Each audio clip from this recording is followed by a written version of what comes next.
అనంతపురం జిల్లా ఉరవకొండ నియోజకవర్గంలో ఈసారి త్రిముఖ పోటీ నెలకొంది. టీడీపీ కూటమి అభ్యర్థిగా పయ్యావుల కేశవ్ పోటీలో ఉండగా వైసీపీ అభ్యర్థిగా మాజీ ఎమ్మెల్యే వై విశ్వేశ్వరరెడ్డి పోటీ పడుతున్నారు.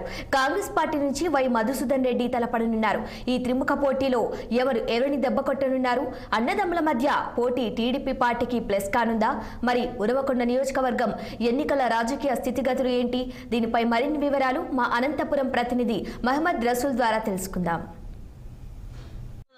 ఎన్నికల వాతావరణం వేడెక్కింది. సార్వత్రిక ఎన్నికలకు 18వ తేదీ నుంచి రాష్ట్ర వ్యాప్తంగా నామినేషన్ల పర్వం కూడా ప్రారంభమవుతున్నటువంటి నేపథ్యంలోనే అనంతపురం జిల్లాలో కూడా రాజకీయ వాతావరణం పూర్తిగా వేడెక్కింది. అన్ని రాజకీయ పార్టీల నాయకులు తమ అభ్యర్థులను గెలిపించాలని అభ్యర్థులతో సహా ప్రజల వద్దకు వెళ్తున్నటువంటి పరిస్థితి. ఇలాంటి నేపథ్యంలోనే అనంతపురం జిల్లాలోని ఉరవకొండ నియోజకవర్గం విషయం చేసి ఈ నియోజకవర్గం ఒక ప్రత్యేకమైనటువంటి విధంగా చెప్పవచ్చు. ప్రధానంగా ఇక్కడ ఎవరైతే గెలుస్తారో వారిదే ప్రభుత్వం వస్తున్నటువంటి పరిస్థితి గత దశాబ్దాలుగా మనం చూస్తున్నాం. ప్రధానంగా ఎందుకంటే ఉరవకొండ నియోజకవర్గం అనేటువంటిది చాలా సెంటిమెంట్. ఇక్కడ గెలిచినటువంటి అభ్యర్థి ఏ పార్టీకి సంబంధించినటువంటి అభ్యర్థి గెలుపొందుతారో ఆ పార్టీ అధికారంలోకి వస్తున్నటువంటి విషయం గత కొద్ది కాలంగా మనం చూస్తూనే ఉన్నాము. ఇలాంటి నేపథ్యంలోనే ఇక్కడ ఉరవకొండ నియోజకవర్గంలో ఈసారి త్రిముఖ పోటీ నెలకొంది. ప్రధానంగా Telugu Desam party, అదేవిధంగానే YSRC party, Congress party అభ్యర్థి కూడా ఈసారి ఇక్కడ నుంచి పోటీ చేస్తున్నటువంటి పరిస్థితి. తెలుగుదేశం నుంచి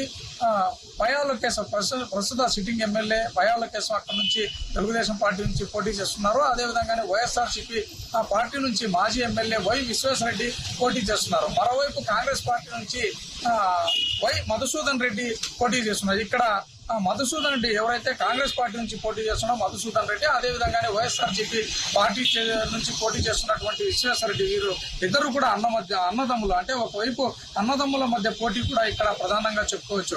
అయితే ప్రధానమైన 3 పార్టీలు ఇక్కడ పోటీ చేస్తున్నటువంటి నేపథ్యంలో ఓటర్లను ఎవరిని ఆశీర్వదిస్తారనేటువంటిది ఇక్కడ ఆసక్తికరంగా మారింది. ప్రధానంగా తెలుగుదేశం పార్టీ, వైఎస్ఆర్సీపీ పార్టీల మధ్య పోటీ నువ్వా నేనా అనేటువంటి విధంగా గత ఎన్నికల్లో కొనసాగింది. అయితే ఈసారి కూడా అలాగే ఉంటుందనేటువంటి అభిప్రాయం ఉంది. అదేవిధంగానే టీడీపీ, వైఎస్ఆర్సీపీ మధ్య నేతలు కూడా మాటల యుద్ధాన్ని ఇక్కడ కొనసాగిస్తున్నటువంటి నేపథ్యంలో ఉరవకొండ నియోజకవర్గంలో దాదాపుగా 2,15,16,000 దాకా ఓట్లు ఉన్నటువంటి నేపథ్యంలో అన్నదమ్ముల మధ్య పోటీతో ఇక్కడ వారి మధ్య ఉన్నటువంటి పోటీతో ఓట్లు ఎటువైపు చెందుతాయనేటువంటిది కూడా ఆసక్తికరంగా చర్చ జరుగుతోంది. ఇలాంటి నేపథ్యంలోనే తెలుగుదేశం పార్టీ అభ్యర్థి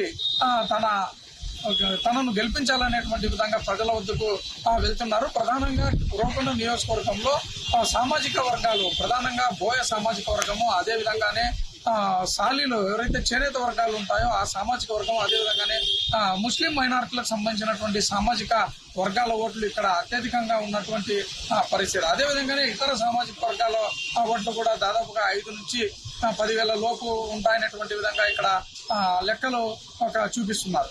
ఇలాంటి నేపథ్యంలోనే ఖచ్చితంగా తమను ఆశీర్వదించాలి, ఈసారి ఖచ్చితంగా గెలిపించాలనేటువంటి విధంగా తెలుగుదేశం, అదేవిధంగానే వైఎస్ఆర్ పార్టీ, అదేవిధంగానే కాంగ్రెస్ పార్టీల నేతలు ఎవరైతే అభ్యర్థుల పోటీలో ఉన్నారో వాళ్ళ నుంచి నేరుగా అభ్యర్థులతో పాటు వాళ్ళకి సంబంధించినటువంటి కుటుంబాలతో పాటు అదేవిధంగా ఆ పార్టీ నాయకులు, కార్యకర్తలు అందరూ కూడా పోటాపోటీగా ఇక్కడ ప్రచారం కొనసాగుతుంది. మొత్తం పైన ఈసారి ఈ ఎన్నికల్లో ఎడ్జి ఎవరికి ఉంటుంది, ఎవరికి ప్లస్ ఉంటుంది, ఎవరికి మైనస్ ఉంటుంది అనేటువంటి విషయాలపైన ఆలోచిస్తే ప్రధానంగా వైఎస్ఆర్సీపీ, అదేవిధంగానే కాంగ్రెస్ పార్టీ అభ్యర్థులు ఇద్దరు అన్నదమ్ములు ఉన్నటువంటి నేపథ్యంలో ఇక్కడ ఓట్లు కొంత చీలేటువంటి అవకాశం ఉంటుంది. ఇలాంటి నేపథ్యంలో అధికార వైఎస్ఆర్సీపీ పార్టీకి కమ్ముడిసగా ఉంటుందా అనేటువంటి విధంగా కూడా ఇక్కడ చర్చ జరుగుతుంది. ఇలాంటి నేపథ్యంలోనే తెలుగుదేశం పార్టీ అభ్యర్థి గెలుపొందేందుకు ఇక్కడ వీరి అన్నదమ్ముల మధ్య ఓట్ల చీలిక కొంత ఉపయోగపడుతుంది అనేటువంటి అభిప్రాయం కూడా